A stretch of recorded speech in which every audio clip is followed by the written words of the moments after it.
This is Nemo Cicados on Finding Me. You are listening to KPPP-LP Fargo Moorhead 88.1 FM, adding local color to your airwaves. This week on Finding Me, we will be covering the 4th episode of She-Ra, Princess of Power, and this episode is titled Flowers for She-Ra. So what happens here is that we return back to Adora. She has recently pledged her allegiance to the rebellion, and now she gets a new room since she's technically homeless. But now has been rehomed. So then she gets a look at her new room. It's very nice, very fancy, fancier than anything she's ever been used to. And so what's difficult for her to adjust is the comfortability of the bed, and sleeping alone is one of the issues she's going to have. So what happens is she sinks into the bed, and rather than find comfort in something that she's never got to experience before, like the way she has food, she ends up actually being unable to be comfortable with the softness of it.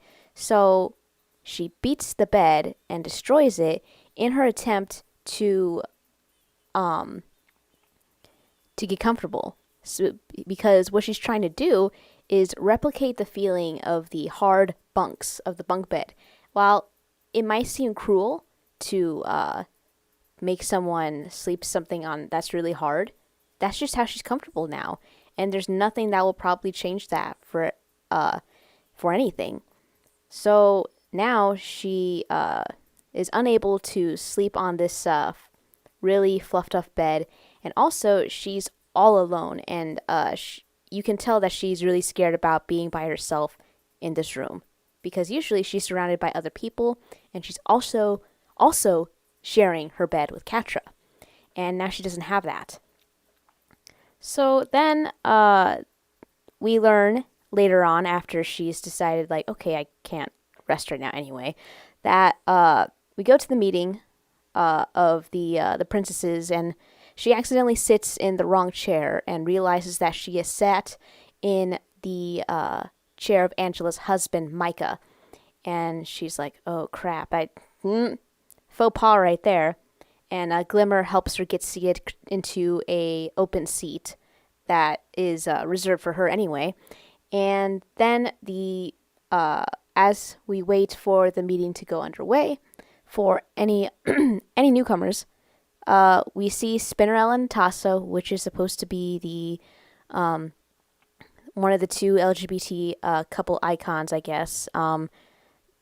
Personally, I can't relate, and even if I did, I'm failing to see how this would be positive representation when Bo is the one to joke about, we don't really know what they do either. So if you're a woman-loving women identifying person, feel free to send me a message.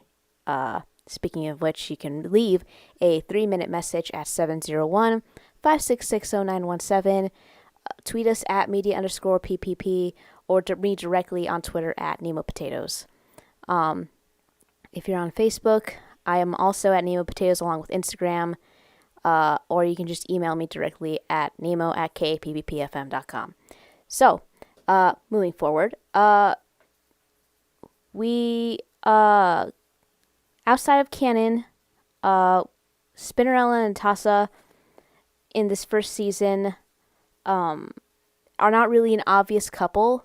They're just together and kind of close. I mean, it could be interpreted as friends, and it's only not until later, I can't recall if it's in the conversation here or later on, that one of them calls the other dear, in which case that's like our only slight indication. But even then, a lot of straight people may very easily wave that away as gal pals, or just, nothing more than that, rather than however you might see the relationship as either lesbian and or bisexual women.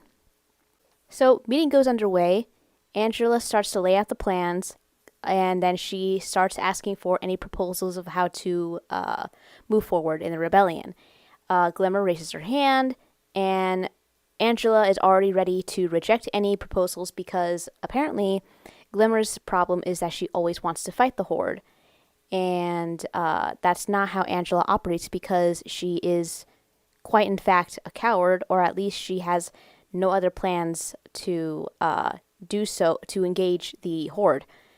So Glimmer shut down, and so Adora, trying to mediate and trying to push herself as a useful ally, proposes that she and Bo and Glimmer go to Plumeria where they need help to give help relief, which means bringing food and supplies. And so Angela is like, okay, that's fine. Now, if you run into the Horde, I need you to promise me to not engage. Do not fight them. I don't care. If you see them, turn the F around and come back here. And that's what Adora does. She's like, okay, I will not do that. So then we have a short cut to Catra, who's being interrogated again by Shadow Weaver, and who is, of course, desperate for looking for Adora. And it's in this moment that we see a vulnerability with Shadow Weaver, who seems to be in a weakened state. And despite the fact that Catra dislikes Shadow Weaver, you can see the concern on her face and her body language as she approaches her and asks, "What's wrong with you?" Shadow Weaver is just like, screw off, slaps her away, and flees the scene. And so you know that something is off right now in terms of like whatever connection to power she has. And usually I would expect Catra to gloat at this because she has said before that Shadow Weaver gets her power from Hordak. It's given to her from him.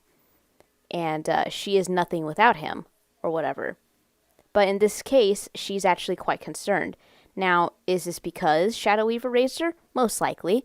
But it's also, kind of interesting, maybe a little bit sad, whether you feel bad for Shadow Weaver or you feel bad for Catra. So, Shadow Weaver is otherwise unsuccessful at interrogating her, gets away from her, and that's the end of the shortcut. We go back to Adora. Now, the interesting thing about this particular episode that you can learn a couple of things. One is that it's more about just accepting yourself, but accepting the multifacetedness of yourself. Like, you're not just one thing. You can be more than one thing, and you don't have to be the one thing that you're good at. Usually, you can become multi-talented in some ways, whether you realize it or not. So, like, especially for like, if you want to talk about like the lessons that women get about being the strong woman or even strong women characters, they're often told that they are either healers or fighters, and there's no in between, no vulnerability of any sort, and that can be difficult because there's many women that are just not like that, and same thing goes for men. But in this case, what Adora's problem is that she starts off the mission as She-Ra. So she's already transformed before arrival, and she's like moving things out of the way, trying to help clean up. And Glimmer and Bo are like, what's going on? And she's like, well, people like me better as She-Ra anyway, because she doesn't want to freak them out as a Horde soldier with her only clothes being from the Horde. But it's also what's comfortable for her to move as efficiently as she does. And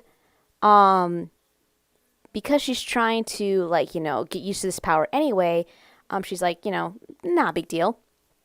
But it is a big deal. And she needs to understand that with this power comes great responsibility. But actually, really, she needs to learn to love all parts of herself, not just She-Ra and this new power, but to rediscover herself as a person. Because obviously, she's not who she thinks she is, or what the Horde told her she was. So she has to redefine herself and figure out who she is. Who is Adora, right? Have a good day. This is Nemo Cicados on Finding Me.